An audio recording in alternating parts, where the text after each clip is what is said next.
Bana, mambo ni mazuri kulikweli. Hatimaye kwa upande wa klabu ya Yanga siku hii leo wanakwenda kucheza mchezo wa kwanza kwenye upande wa Kombe la Mapinduzi, na tayari wameshaandaa jeshi ambalo linakwenda kupambana, huku mwalimu Pedro Goncalves akiwa tayari anawatazama wachezaji wake ambao wamekuwa hapo ndani ya timu hapo, na anaamini kwamba michuano hii itakwenda kumfikisha ile nchi ya ahadi, ama ile sehemu ambayo anaamini zaidi kukijenga kikosi ambacho kitakuwa ni chenye mvuto zaidi.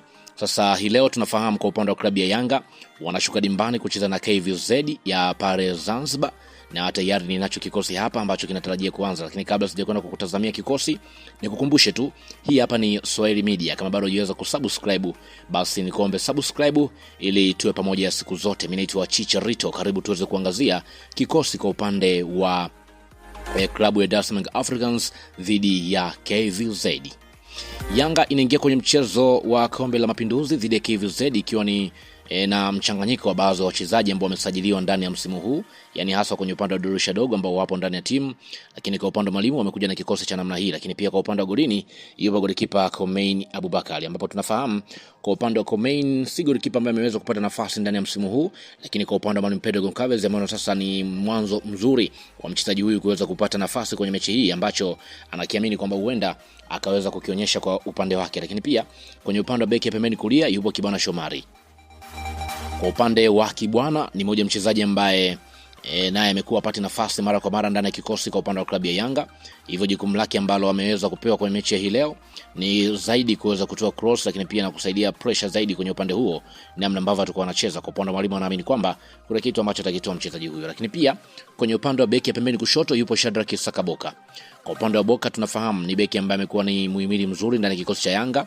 Amekuwa na uwezo wa kuweza kushambulia kwa kasi, lakini pia kwenye upande wa kushoto ile speed yake imekuwa ni manufaa makubwa zaidi kwa upande wa klabu ya Yanga. Kwa upande wa kocha atakuwa akimtumia zaidi kutaka kulinda upande wa kushoto, huku akisaidia mashambulizi kwa tahadhari zaidi. Kwenye upande wa mabeki wa katikati yupo Azizi Andambwile. Kwa upande wa Azizi tunafahamu kwa upande wake nafasi yake yeye ambaye amekuwa anacheza mara zote ni kwenye upande wa kiungo, tunasema kwamba ile nafasi ya kiungo mkabaji, lakini kutokana na uchache wa baadhi ya wachezaji anaona sasa ni muhimu pia kwa upande wa Azizi Andambwile kucheza kwenye eneo hilo, kutokana na ana uwezo mzuri pia wa kucheza kama beki wa kati. Jukumu lake kubwa zaidi ni kuweza kuzuia mipira kwenye eneo la chini, lakini pia kufunika nafasi kwenye upande wa mabeki. Wakati huo pia kwenye eneo hilo atakuwa anacheza Frank Nsinki.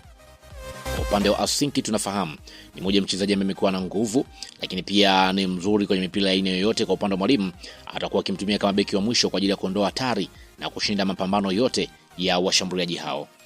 Lakini pia nikienda kutizama kwenye upande wa viungo wa katikati yupo Moussa Barakonte.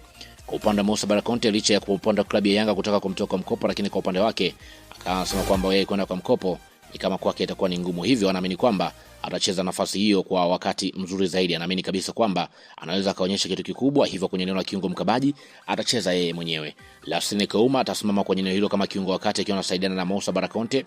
Kwa upande wa Kouma tunafahamu ana uwezo wa kusambaza mipira, lakini pia ana uwezo mzuri wa kupita kwenye maeneo tofauti tofauti. Kwa upande wa mwalimu atakuwa akimtumia kuunganisha ulinzi na mashambulizi akiwa kwenye eneo hilo la kiungo wa mpito. Lakini pia Max Nzengeli atakuwa anacheza kama winga, lakini pia atakuwa anacheza kama kiungo mshambuliaji kulingana na aina mfumo ambao mwalimu amekuja nao kwenye mechi husika. Kwa upande wa Nzengeli tunafahamu ana ubunifu, lakini pia ana uwezo wa kupiga pasi, uwezo wake wa kupiga mashuti, lakini pia atakuwa akipewa uhuru zaidi wa kucheza nyuma kwa na kuweza kutengeneza mashambulizi.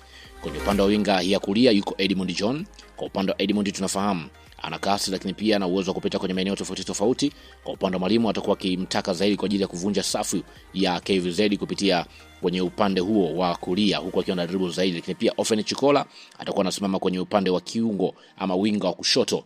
Chikola ni mchezaji mwenye kasi, lakini pia ana uwezo wa kupiga mipira ya foul, lakini pia jukumu lake ni kushambulia kwa kasi zaidi na kusaidia pressure kwenye eneo hilo.